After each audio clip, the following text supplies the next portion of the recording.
At a quiet cemetery on the outskirts of Los Angeles, billionaire CEO Calvin Reese expected nothing more than a moment of solitude at his father's grave, a tradition he'd upheld for years on the anniversary of Michael Reese's death. But this year, the silence was broken by an unexpected sight.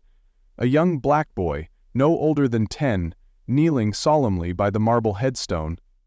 At first, Calvin was confused, even a bit annoyed. Assuming the child had mistaken the grave, "You've got the wrong grave, kid," he said with quiet authority. But the boy didn't flinch. He remained focused on the headstone as if it held answers he had long been searching for. "My mom said this is Grandpa's grave," he whispered, and with those words, Calvin's world began to tilt. The headstone read, "Michael Reese, beloved father and mentor," and suddenly Calvin's heart skipped a beat. Questions flooded his mind. Who was this boy? Why did he call his father Grandpa? And most of all, why did his face, those eyes, that dimple, the cheekbones, seem so familiar? The boy introduced himself as Malik Carter. When he mentioned his mother's name, Jasmine Carter, Calvin felt the ground slip from beneath him. Jasmine had been a summer love from his youth, a relationship crushed under the weight of his father's disapproval and threats. She had vanished before Calvin ever got the chance to fight for her. And now, standing before him was the living consequence of that lost love. The truth hit him with the force of a freight train. Malik was his son. Stunned, Calvin tried to process the impossible. Malik, in a voice both tired and brave, admitted he had come alone, took the bus, because he just wanted to meet the man whose name he only heard in silence. In that moment, in the shadow of his father's grave, Calvin realized that the legacy he thought he was honoring was built on a lie, and in front of him stood the chance to rewrite it. The truth behind Calvin's absence in Malik's life was far more sinister than negligence. It was betrayal disguised as protection. After their emotional encounter at the cemetery, Calvin couldn't shake the unease Malik's words had left him with. "She said you never wanted to see us." Determined to uncover the past, he returned to his high-rise office and pulled out his late father's old leather planner. What he found shattered his world. A single entry from a decade ago, scrawled in red ink beside Jasmine Carter's name, "Resolved." Calvin's blood ran cold. His father, Michael Reese, had orchestrated the silence. He hadn't just disapproved of Calvin's relationship with Jasmine, he had erased it. Calvin realized that the woman he once loved hadn't disappeared willingly. She had been pushed out of his life through manipulation and control. Digging deeper, he confronted Jasmine, who revealed the painful truth. She had sent him letters, pictures, even updates during her pregnancy. All of them were returned or ignored. Calvin had never seen a single one. When she finally handed him one of those unopened letters bearing the Reese Global letterhead and a cruel dismissal typed above his forged signature, the reality hit him like a punch to the chest. His father had forged a document disowning any interest in Jasmine or the child, making it look like Calvin had rejected them both. The betrayal was almost too much to process. Jasmine, hardened by a decade of hurt, had believed the letter. She had raised Malik alone, thinking Calvin wanted nothing to do with them. Calvin, meanwhile, had lived unaware that he had a son. The discovery ignited a storm of guilt, anger, and sorrow inside him. His father's obsession with legacy and control had cost them all dearly, but in the midst of that pain, Calvin made a silent vow. The cycle of silence and abandonment would end with him. Malik would know the truth, and more importantly, Malik would know his father. Not the man shaped by Michael Reese, but the one willing to fight for the family he never knew he had. Determined to make up for the lost years, Calvin Reese began the difficult but heartfelt journey of building a relationship with the son he never knew he had. Gone were the tailored conversations of boardrooms and scripted press interviews. This was unfamiliar, raw territory. Each evening after work, Calvin traded his corner office for a modest apartment in South LA, showing up at Jasmine and Malik's door in expensive suits, but with humble intentions. At first, Malik remained distant, polite, but guarded. He answered questions in short sentences, kept his eyes on the floor, and rarely smiled. But Calvin didn't give up. One evening, he noticed Malik reading a book about space exploration. It sparked a memory, Malik had once mentioned wanting to work for NASA. Calvin saw his chance. After hearing about an incident at school, where Malik's teacher dismissed his dream of becoming a NASA scientist as unrealistic, Calvin knew he had to act. Instead of reacting with anger, he quietly called in a favor. The next day, he picked Malik up early and took him to NASA's Jet Propulsion Laboratory. The look on Malik's face as he stepped into the hangar, wide-eyed and awestruck, said more than words ever could.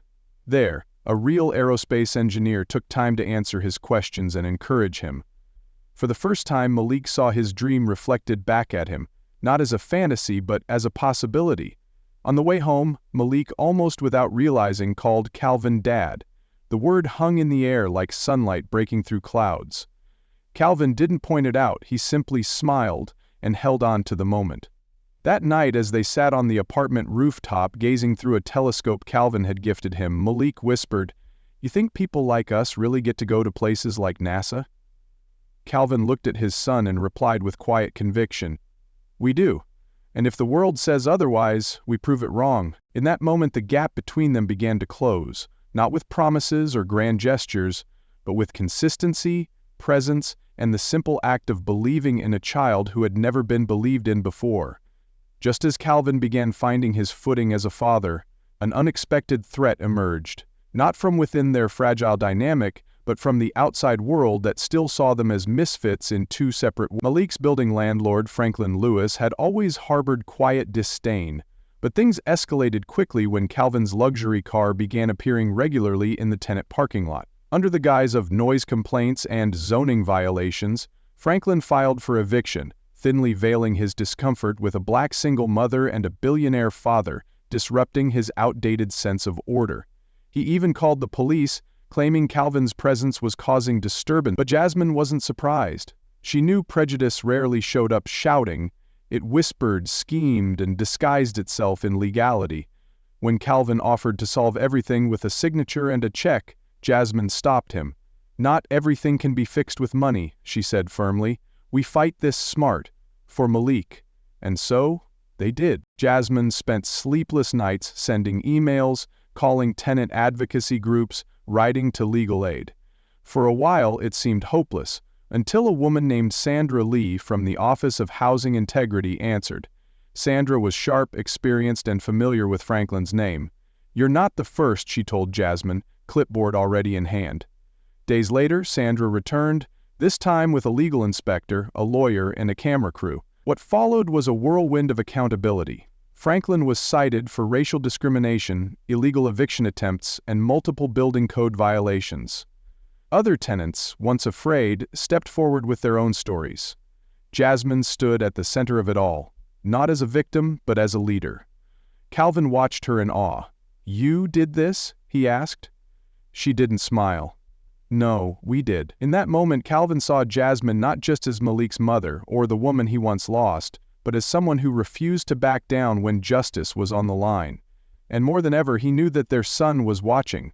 Malik didn't just need protection, he needed a reason to believe he belonged in a world that would always try to tell him otherwise.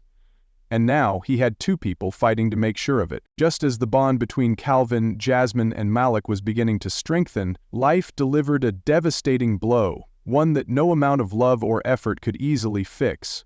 One morning, Calvin found Jasmine collapsed on the bathroom floor, pale and barely conscious. The ride to the hospital was a blur of panic and unanswered prayers. When the doctor finally spoke, his words were calm but crushing. Jasmine had glioblastoma, an aggressive and inoperable brain tumor. With treatment, she might have a year, without it, only months. Calvin was stunned, but Jasmine's quiet acceptance hurt even more. She had known for weeks, maybe months, keeping it from both him and Malik. "You had just found out about Malik," she whispered when he asked why. "I didn't want to become your obligation." But to Calvin, this wasn't about obligation. It was about love, about the time they had left. For the first time in his life, Calvin, a man used to controlling outcomes and making deals, stood face to face with something he couldn't outsmart or buy his way through. He begged her to fight, not just for herself but for Malik.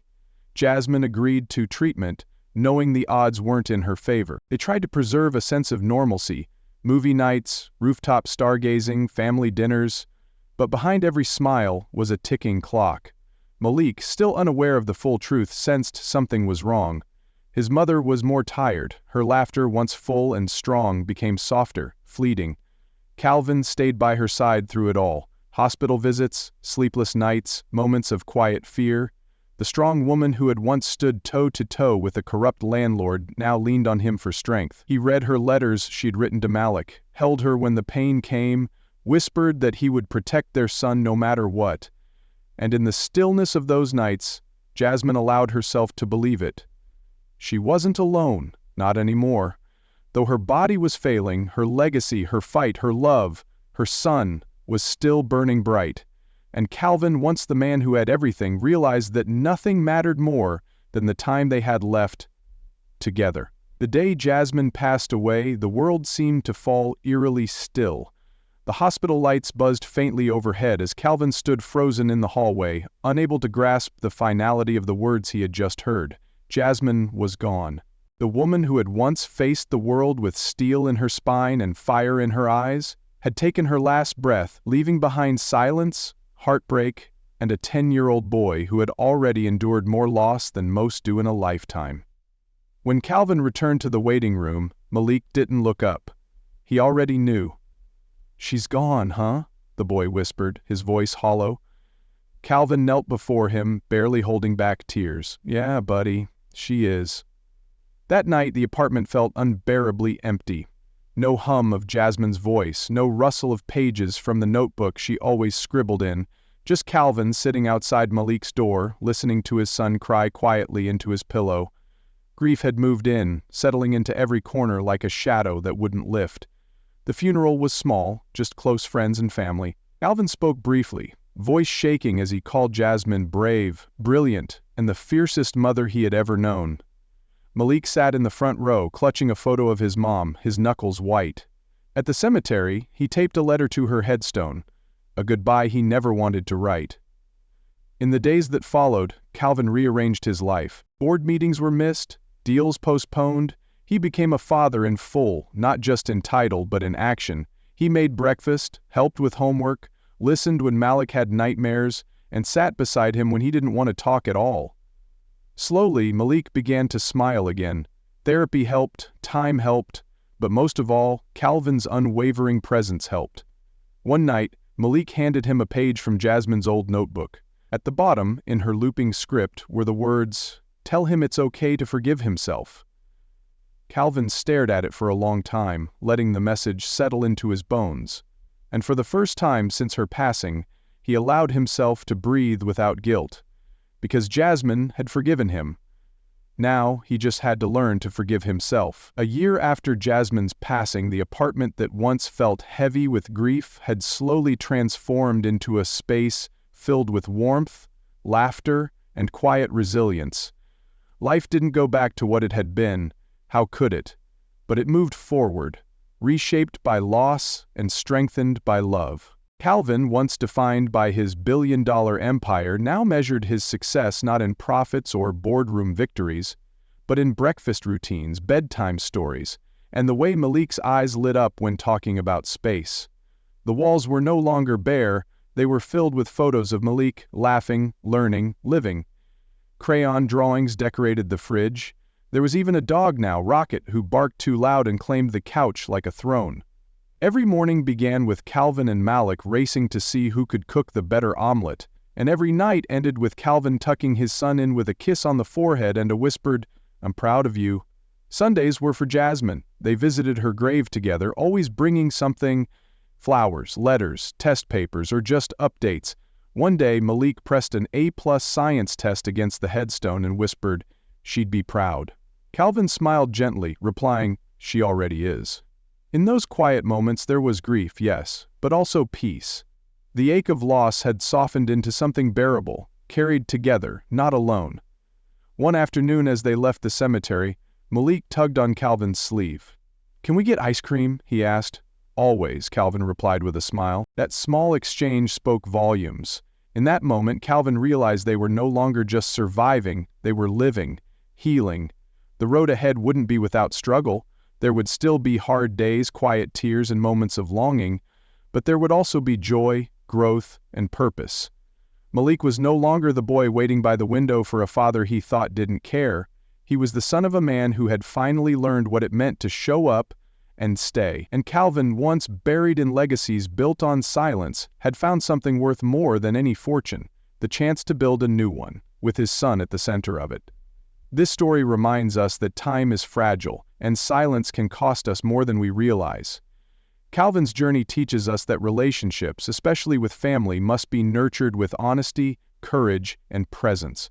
No amount of wealth or success can replace the power of simply showing up for the people we love. Jasmine's quiet strength and resilience reflect the struggles many single parents face in silence, and her unwavering love for her child is a reminder that even in hardship, dignity can thrive. For those of us in later chapters of life, this story calls us to reflect on the legacy we leave behind. It isn't built on titles or possessions, but on the hearts we've touched and the truths we've honored. Forgiveness, too, is a powerful message here, not only forgiving others but learning to forgive ourselves for the things we didn't know or couldn't do. Sometimes, the most meaningful healing happens not in grand gestures, but in the small moments, in a whispered, "I'm proud of you," or a quiet promise to stay. And perhaps the most important lesson of all: it's never too late to become the person we were meant to be, especially for the ones who still need us.